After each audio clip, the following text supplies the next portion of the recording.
如果有一天你突然意识到儿时记忆里的一种酸甜滋味，居然是消暑利气、治疗温病的良药，你会做什么呢？毕竟台北6月中，天气闷热，接天连夜早被晒得无精打采了，不妨来一道酸梅汤，除热送凉，生津止渴，还能满足味蕾的享受，尝尝记忆里的好味道。大家好，我是晶晶。自从接触太极拳以来，我发现自己开始莫名喜欢圆运动这3个字，就连逛书店都能在整柜的书里一眼看到圆运动。这本被李可老中医称赞为中医的灵魂的书《圆运动的古中医学》，记载了乌梅白糖汤对治疗温病有奇效。书的作者彭子毅认为，温病其实是人体感受气节的变化，有些人体内的疏泄失常，本该下降的胆火反过来上逆造成的，这些都是胆火浮游在外的表现，并非身体有了多余的火。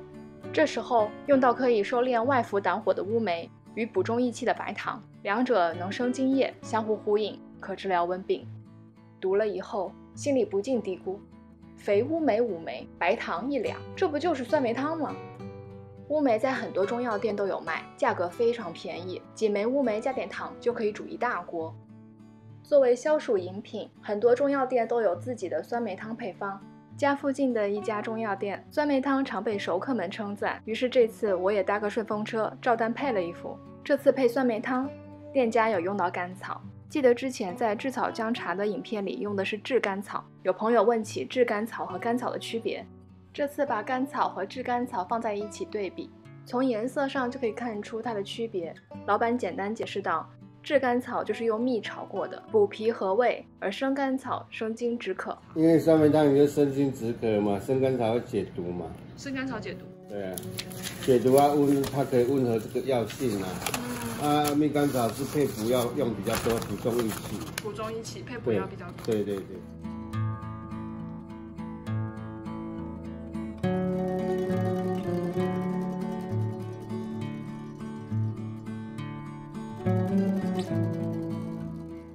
4味药材各等份，如果每味药材取40公克，那么就配以4000毫升的清水，熬煮至只剩2500毫升即可。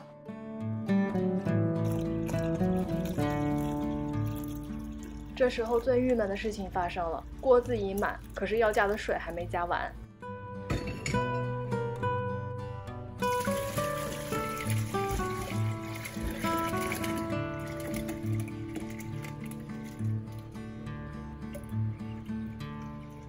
哇，好险！这次刚刚好。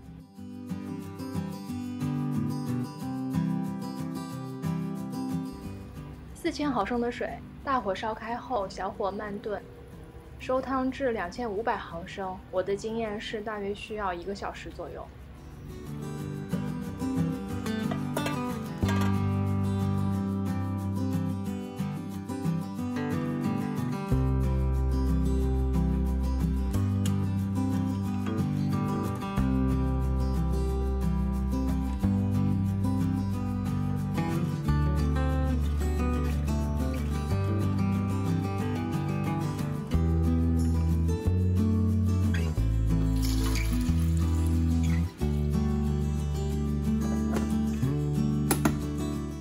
这次制作酸梅汤用到了乌梅、洛神花、山楂和甘草。看这细腻柔和的颜色，不禁让人感慨，就算是跋山涉水、翻山越岭，只要是磁场相合的食材，也终将相聚在一起呢。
如果喜欢这则影片，欢迎点赞、留言、转发和分享。